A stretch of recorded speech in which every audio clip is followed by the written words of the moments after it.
किसी को कोई क्वेश्चन हो तो पूछ सकता है। मैम मैम ऑफलाइन क्लास तो स्टार्ट हो गई है, लेकिन जो बच्चे स्कूल नहीं आ पा रहे हैं उनकी पढ़ाई कैसी होगी? राहुल के पापा ने तो साफ मना कर दिया स्कूल आने से।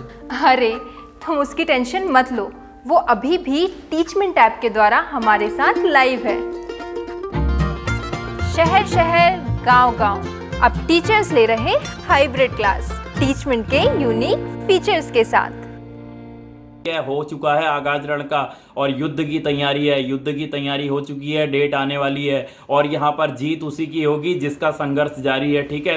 हेलो दोस्तों, कैसे हैं आप सब लोग? आप सभी का जोरदार स्वागत है आपके अपने यूट्यूब चैनल में। दोस्तों आज बहुत समय बाद आपके सामने आके बात करने का मौका मिल रहा है क्योंकि दोस्तों इसका मेन कारण है क्योंकि 31 अक्टूबर का एग्जाम हमने दे दिया है, उसके बाद बीपीटीओ का एग्जाम दे दिया है, फिर जो लोअर पीसीएस का एग्जाम हुआ था वो भी हमने दे दिया है। दोस्तों अब जो मेन हमारा यहाँ पे आज टॉपिक है और जो मेन मुद्दा है वो एग्जाम है जो कोई भी बच्चा ना जब वो पढ़ाई शुरू करता है कॉम्पिटिशन एग्जाम की तो उसका एक ही टारगेट होता है हर किसी का, पीसीएस पीसीएस पीसीएस। ठीक है, सबसे मेन टारगेट होता है। तो आज उसी पे हम बात करेंगे दोस्तों, क्योंकि इसमें देखो पहले 224 पोस्टें थी, फिर इसमें अभी बढ़ा दी हैं, 28 दिसंबर तक टाइम दिया है, 94 पोस्ट बढ़ा दी हैं, 318 पोस्टों के लिए यह है। तो 28 दिसंबर तक आपको अपडेट करने का टाइम दिया है।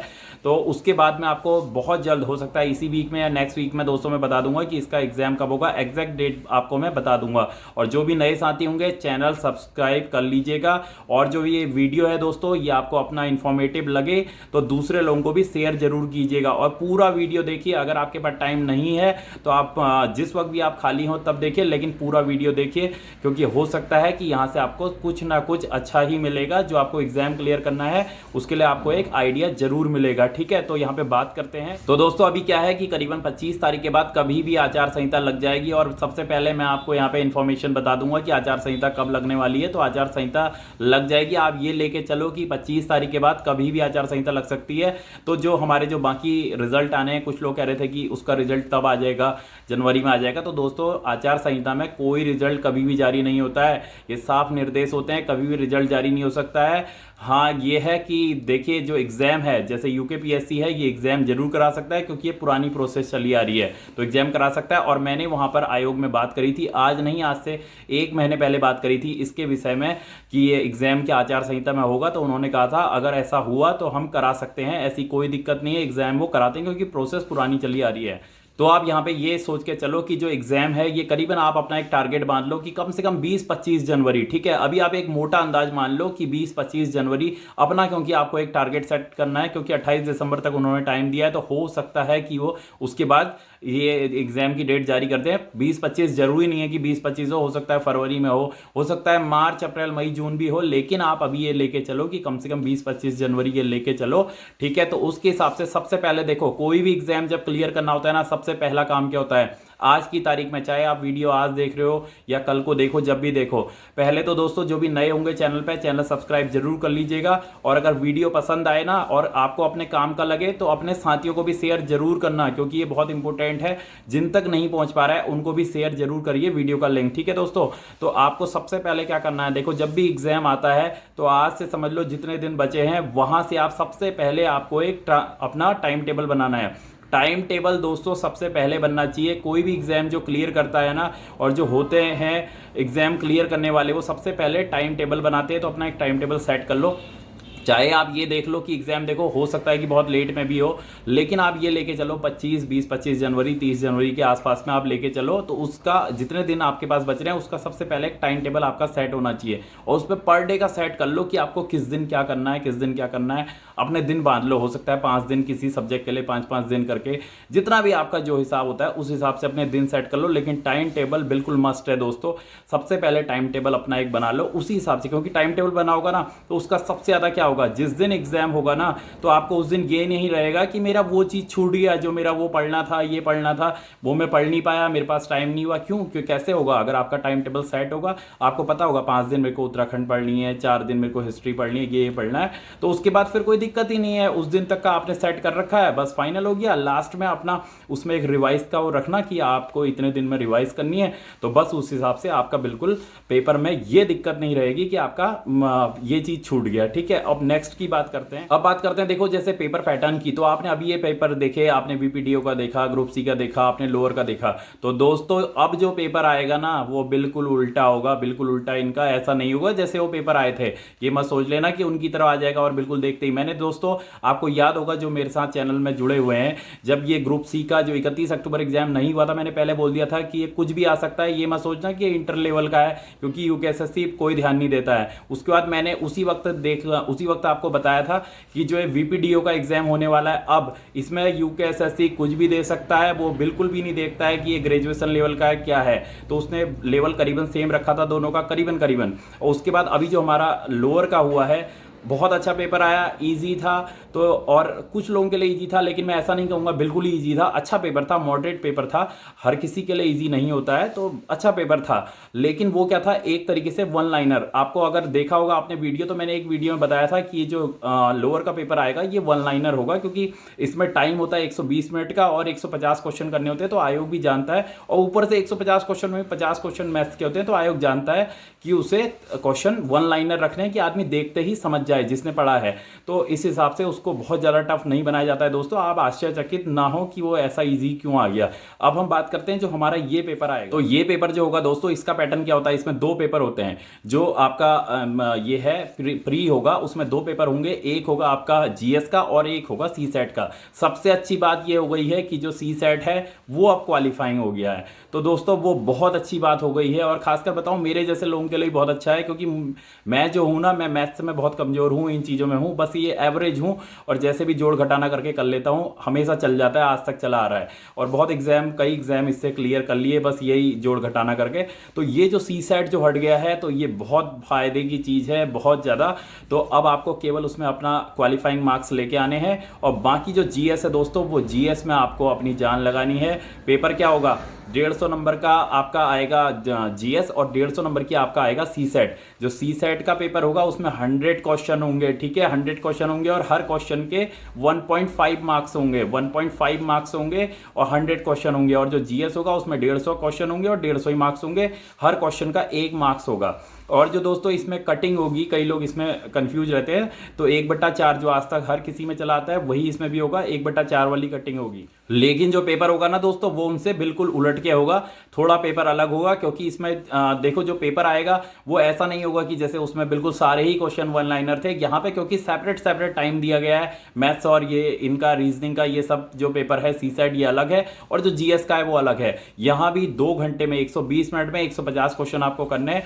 तो लेकिन यहाँ पे क्या है, जीएस के क्वेश्चन है, तो वो टफ बिल्कुल होंगे दोस्तों, वो इतने आसान नहीं होंगे। उनमें क्या है कि समझ लो करीबन अगर 150 क्वेश्चन है तो उसमें समझ लो 80 क्वेश्चन या 100 क्वेश्चन, आप ये मान के चलो कि 100 क्वेश्चन या 120 क्वेश्चन भी हो सकते हैं। 100 से 120 क्वेश्चन होंगे जो करीबन ईजी होते हैं। ईजी का मीनिंग ये है कि जिसने पढ़ा है तो वो आसानी से कर सकता है। आगे बात करेंगे कि वो कैसे ईजी होंगे। और बाकी की जो 30-40 क्वेश्चन होते हैं ना, जिन्हें सबसे शुरू में रखा जाता है, कभी भी आप कोई पेपर देखना उसके शुरुआत में टफ क्वेश्चन होते हैं, शुरुआत में टफ होते हैं, तो लोगों का, बच्चों का क्या होता है, कैंडिडेट का कॉन्फिडेंस वहीं पे गिर जाता है, और वो उसके बाद आगे जाके सब उल्टे सुल्टे गोले लगा देता है। तो दोस्तों इसमें कभी भी फंसता नहीं है। हर पेपर 99% जो पेपर होते हैं उनमें शुरुआत में टफ क्वेश्चन होते हैं, आप उनमें फंसना मत, उनको आप छोड़ दो, चाहो तो छोड़ दो, उसके बाद आगे बढ़ जाओ, आगे वाले क्वेश्चन कर लो, फिर वापस आके फिर देख लेना कि उसमें क्या होता है। तो इसमें जो क्वेश्चन आएंगे दोस्तों वो थोड़े डीप आएंगे, हिस्ट्री आएगी, जो भी आएगा सब कुछ डीप में आएगा, तो आपको थोड़े डीप में पढ़ना है। अभी आपके पास समय है, अभी से टाइम टेबल बनाओ, आज से टाइम टेबल बनाओ और डीप में पढ़ो, डीप में पढ़ लो। और बाकी इनके क्या करो, हर जगह पे नोट्स बनाने की आदत रखो, नोट्स बना के रख लो। जो लास्ट टाइम आएगा ना, लास्ट के दिन, उसमें भी रखना, जो अपना टाइम टेबल होगा कम से कम 10 दिन 20 दिन जितने भी हैं अपने, उतने दिन बचा के रखना, जो लास्ट में आप लोग रिवीजन कर लोगे, ठीक है। वो तो जब आपका एग्जाम की डेट आएगी उसके बाद भी आपको इतना टाइम मिलता है कि आप रिवीजन कर लो, तो एग्जाम की डेट के बाद का अपना रिवीजन का टाइम रखना। अभी आपके पास टाइम है कि आप 4-4 5-5 दिन आप हर सब्जेक्ट को दे सकते हैं। और अब मैं यहाँ पे बात करूँ दोस्तों एग्जाम पैटर्न की, तो एग्जाम पैटर्न में देखो दोस्तों क्या होता है, इसमें करीबन 30 से 35 नंबर की उत्तराखंड आ जाएगी, बाकी हिस्ट्री आएगी और पॉलिटी आएगी, ये समझ लो 20-20 25-25 नंबर की ये सब आएंगी, ज्योग्राफी आएगी, इकोनॉमिक्स आएगी, और उत्तराखंड तो मैंने आपको बता दिया आएगी, और कुछ कंप्यूटर आएगी, इसमें कंप्यूटर के भी कुछ क्वेश्चन आते हैं, और बाकी आपकी साइंस आएगी। आएगी। अब देखो जो उत्तराखंड है ना, उत्तराखंड तो आप जितनी भी बुकें हैं आपने सारी पढ़ी होंगी, जैसे परीक्षावाणी हो गई और विंसर हो गई, यशवंत सिंह कटौच हो गए, अजय रावत हो गए, ये जो मेन बुकें हैं ये सब बुकों को आप अपना, क्योंकि आपने पढ़ा तो होगा ही, तो आप इनको रिवाइज कर लो, इनके नोट्स बना लो, जो भी इनको आप अच्छे से वो कर लो, क्योंकि इन्हीं से क्वेश्चन निकल के आएंगे। क्वेश्चन टफ होंगे लेकिन इतने भी नहीं होंगे कि बिल्कुल ही कहाँ से आ गया, कुछ क्वेश्चन वैसे होंगे। और बाकी देखो उत्तराखंड में भी जो आएगा, अगर 30 क्वेश्चन आते हैं ना तो कम से कम 20-22 क्वेश्चन वैसे होंगे और बाकी 7-8 क्वेश्चन उसके करंट के होंगे उत्तराखंड के। इसमें जो मेन गेम खेलेगा, अभी मैं आगे बात करूंगा करंट। और दोस्तों अभी बात करते हैं जो इसमें फिर आएगा हिस्ट्री का। तो हिस्ट्री में भी आप ये देख लो कि जो हिस्ट्री आएगी दोस्तों वो एंशिएंट ज़्यादा आती है। एक तो एंशिएंट ज़्यादा आती है और एक मॉडर्न ज़्यादा आती है, सबसे ज़्यादा मॉडर्न और दूसरा एंशिएंट। तो ये दो चीज़ को लेके ये लोग चलते हैं, ये दो पैटर्न में हमेशा होती है, चाहे आप यूकेपीएससी का एग्जाम दो या फिर यूपीएससी दो या कोई भी एग्जाम आप दो, तो मॉडर्न और आपका एंशिएंट हो गया। जो मिडिवल है उसको बिल्कुल पढ़ो, छोड़ना कुछ भी नहीं है, लेकिन वो थोड़ा सा ये होता है कि उससे थोड़े क्वेश्चन कम होते हैं, लेकिन कुछ भी हो सकता है दोस्तों। एग्जाम जो पैटर्न होगा जो वो बनाएंगे एग्जामिनर, उसके लिए कुछ नहीं कह सकते, आपको ध्यान सब में ही देना है, लेकिन इनमें थोड़ा सा ज़्यादा देना है। अब हम बात करते हैं आगे, ज्योग्राफी आएगी तो उसमें इंटरनेशनल भी आएगी, नेशनल भी आएगी, सब कुछ आएगी। तो ज्योग्राफी बहुत अच्छा है, अगर जिसने करी है तो उसके लिए बहुत इजी हो जाता है, अच्छा सब्जेक्ट है, अच्छे क्वेश्चन आते हैं। और बाकी पॉलिटी में तो फिर सबसे ज़्यादा जो मार्क्स खींचे जाते हैं वो पॉलिटी में खींचे जाते हैं, क्योंकि जो पॉलिटी के आर्टिकल्स आते हैं, खासकर पंचायती राज के आर्टिकल हो गए, तो ये सारे जो आर्टिकल हैं और बाकी जो संविधान संशोधन है, अभी करंट में कई संशोधन जो पिछले कुछ वर्षों में हुए हैं, उन संशोधनों को आप याद रखिएगा, उनके विधेयक कौन से थे, अधिनियम कौन से थे, तो ये चीज़ आप ध्यान रखिएगा। पॉलिटी बहुत अच्छी होती है मार्क्स खींचने के लिए। बाकी इसमें जो दोस्तों आती है साइंस आती है, तो साइंस के लिए मैं सबसे अच्छी बुक बताऊंगा कि लूसेंट। आप लूसेंट में पढ़ लो। लूसेंट में जो साइंस के तीनों पार्ट है ना, जो फिजिक्स केमिस्ट्री बायो के हैं, उससे हट के कुछ नहीं आता है। अगर 20 क्वेश्चन या 10 क्वेश्चन साइंस के आ रहे हैं मान लो, तो 6-7 क्वेश्चन उससे आ जाते हैं दोस्तों। वो बहुत अच्छा है, उसमें जो भी दे रखा है ना, आप उसको बढ़िया करके ऐसा कर लो कि मन में बिल्कुल उसको छाप लो, बहुत अच्छा उसमें साइंस, लूसेंट में जो साइंस है उससे अच्छी कहीं और नहीं है। तो चाहे आप ये एग्जाम दो या यूपीपीसीएस दो, कोई भी दो दोस्तों, तो वो आसानी से इससे निकल जाता है। साइंस उसकी बहुत अच्छी है, कंप्यूटर भी लूसेंट से ही आपको मिल जाती है। अब आती है मेन चीज़ जो इसमें करंट है, तो करंट आपको बिल्कुल पढ़नी है दोस्तों।